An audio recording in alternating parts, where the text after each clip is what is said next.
Hi everyone, it's Esther with Esther's VSG Trek. It is Thursday, July 19th, 2018, and I just took some pre-workout. I'm about to work out. This is week 98 post VSG, and this is day 3 of getting my act in order. I got thrown for a loop. So I was doing DSK, and I think DSK is a wonderful program. I don't think I prepared for it properly. I was really going to beat myself up about it because I'm like, oh, it was such a good opportunity, and people stuck with it and I didn't. First thing that wasn't helpful was that I did go off plan when I went to Michigan. It wasn't horrible, but I did go off plan. And then I came back and it was hard to go back to the macros.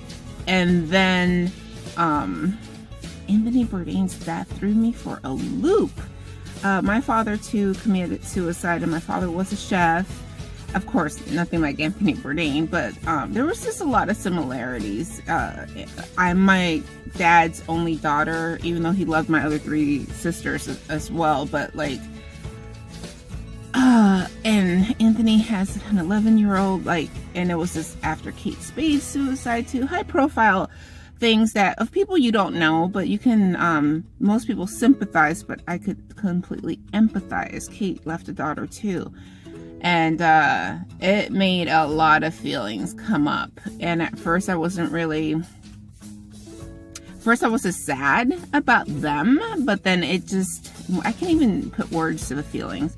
I always say, oh, I'm okay, it happened so long ago. And yes, I am okay, it happened so long ago, but it's entrenched in every layer of who I am, and a loss is a loss. So I was getting very annoyed that I'm like, for the love of God, you're like 42 almost years old and you're still having to deal with these feelings. Yeah, because I'm a human being with a heart.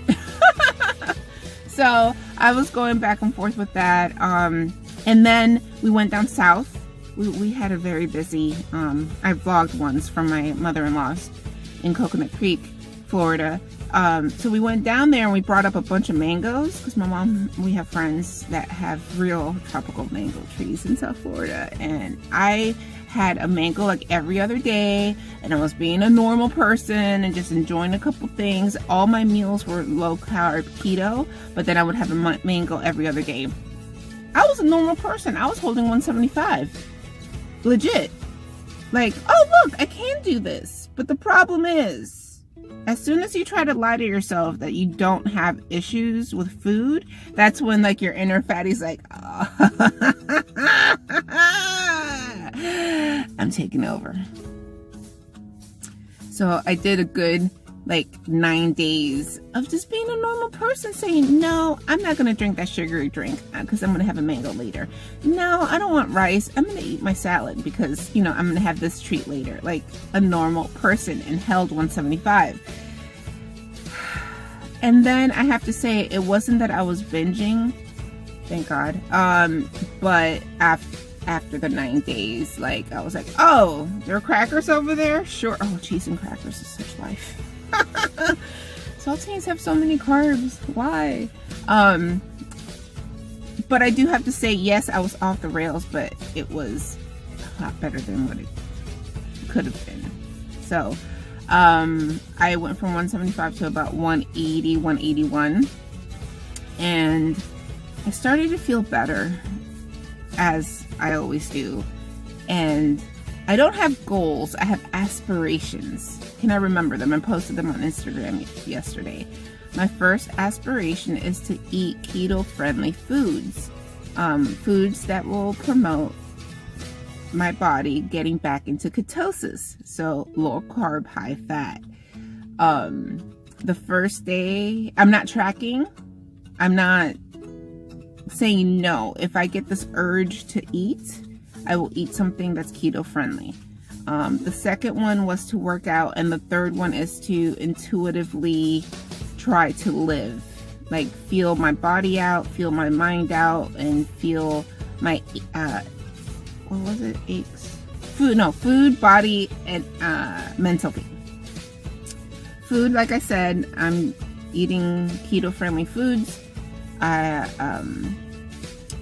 Body. Let's talk about that, because remember on June 20th, I remember because I had an appointment. Otherwise, I would never remember that date.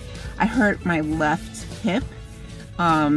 So I took about 2 weeks, which that didn't help either. I took about 2 weeks off from the gym to recuperate from that, and I lost the momentum.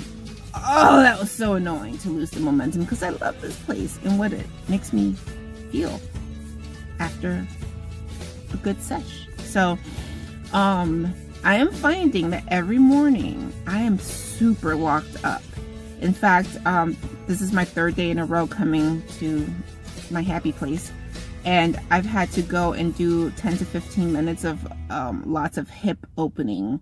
I do half moon and moon, back extensions. I bend over. I do lots of things trying to just open my hamstrings and glutes up. And then I do pigeon for a good spell with lots of cat-cow and just overall stretching. Then I feel like I can safely go and do something else. So I've been very tempered with my workouts. I want to go harder, but in the same respect, I was out of the game due to an injury for a little bit, and I don't want to sabotage myself by going too hard and then hurting myself again. So today, day 3 of being back on plan, I was 178.8. So that's an exactly 2-pound loss from the last time I weighed myself, which was maybe Sunday. So I'm in the middle of the, oh, you're not eating carbs? Let me release some water phase. I did earn absolutely some of those pounds, but I'm probably gonna get to 176, 175 just on the water part, and then the real work starts once again. Once again, my body loves the 170s. It is. I'm thankful though. Been looking at old pictures. I've been trying to, in my efforts of getting back to normal, I am trying to have a lot of gratitude. And speaking of gratitude, Perfers had surgery in Thailand, and I was low-key freaking out, dudes, like for real. And I even emailed Destination Beauty.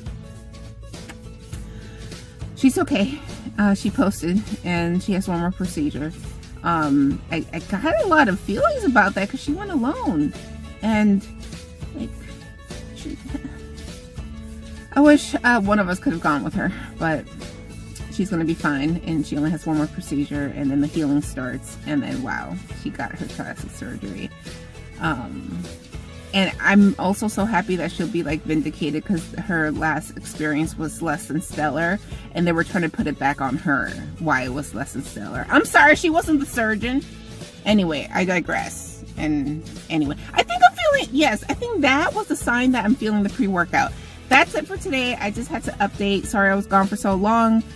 I have stuff that bubbles up, and I had to deal with it. And I tried to vlog, and it didn't come out right. So enjoy the really good days. Enjoy the mediocre days. Because when the bad days come, you have to work through it so you can get back to normal. Wow, I feel my pre-workout. Bye, guys.